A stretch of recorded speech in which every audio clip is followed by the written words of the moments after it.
Hey everyone, Jules here from the Board Game Barbecue. I've just received an exciting little solo game from Kickstarter that I've been waiting for a little while, and it's called Doom Machine. So I'm going to unbox it with you here. Let's take it to the table and see what's inside.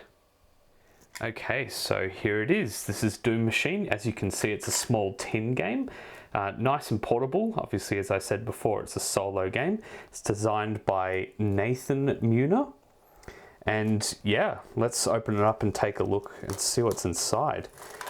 Now, one of the things that really captivated me about this game was the artwork. I think it's so quirky and cool. And as we'll get to see soon, some of the artwork on the cards is amazing. Okay, so we're greeted with a ton of little dice. And I have to say, they feel really solid. They're not light and cheap, they feel quite nice. And there's a few cubes here that'll be markers for some different cards. Get the rest of these dice out. And then we've got the game itself, which is all contained on these cards. So, here we've got the rules for the game. So this is how you actually play, just on a couple of cards. Here's more how to play.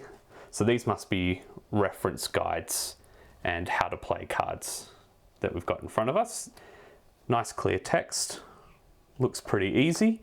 Now I've given this a go once on Tabletop Simulator, but I didn't want to keep playing it in case I was, spoiling it. This is, it's supposed to be a solo game, hands-on, but yeah, everything looks really crisp, really clear. So I'm excited to reread those rules and learn how to play. And here we've got sort of this different stats that you're keeping track of. You've got your health, and you've also got shields, which you'll use to stop the Doom Machine from attacking you and lowering your HP to 0. You've also got a few ways in which you can manipulate the dice themselves. So there's another little instruction card in there, and there's another one here. Hope I'm not ruining the order of anything. And we've also got the Doom Machine has a couple of trackers. So it tracks its sentience and its power. And from memory, the sentience and power make the final card, which is the Doom Machine itself, much more powerful. I'll see if I can find that card for you. Perhaps towards the end, no. The Doom Core, no, that's not the one either. But the artwork in this game is so cool. Each card has its own unique piece of artwork, and I'll show you a picture at some point soon, just so you can get a closer look at the art. This is what really drew me into the game. I really like the look of this. Super cool. Okay, so I think this is the card, the Doom Core. So how the game works is each turn the Doom Machine's going to put out more and more of these cards. They're like parts of the machine.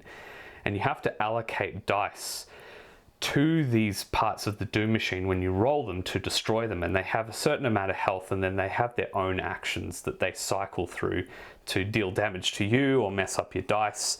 And yeah, it's pretty much all there is to it. It's just rolling your dice, using some manipulators to help you get the exact numbers you need. Sometimes you need, exactly 2s and 3s. Sometimes you need any dice, but they're the same. Some require double 6s. As you can see, there's loads of different cards. You don't necessarily play all of them, from my understanding, but you'll play through quite a few of them. And it's supposed to be quite challenging. I believe there's a few different modes that make it harder or easier. But yeah, this game looks really fun. I'm excited to maybe do a playthrough of it at some point, but I'm just really happy with how it's turned out. It looks fantastic. The card quality's pretty solid.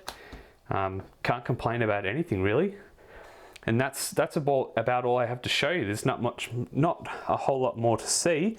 But keep an eye out. I might do some photos or some gameplay in the future of this one. And I hope that you've enjoyed this unboxing of the Doom Machine. If you liked it, please subscribe and check out our podcast as well. We do lots of reviews on games there and talk about what's new in the industry as well. Anyway, that's it from me. I hope you've enjoyed this, and I hope your next game is a sizzling one.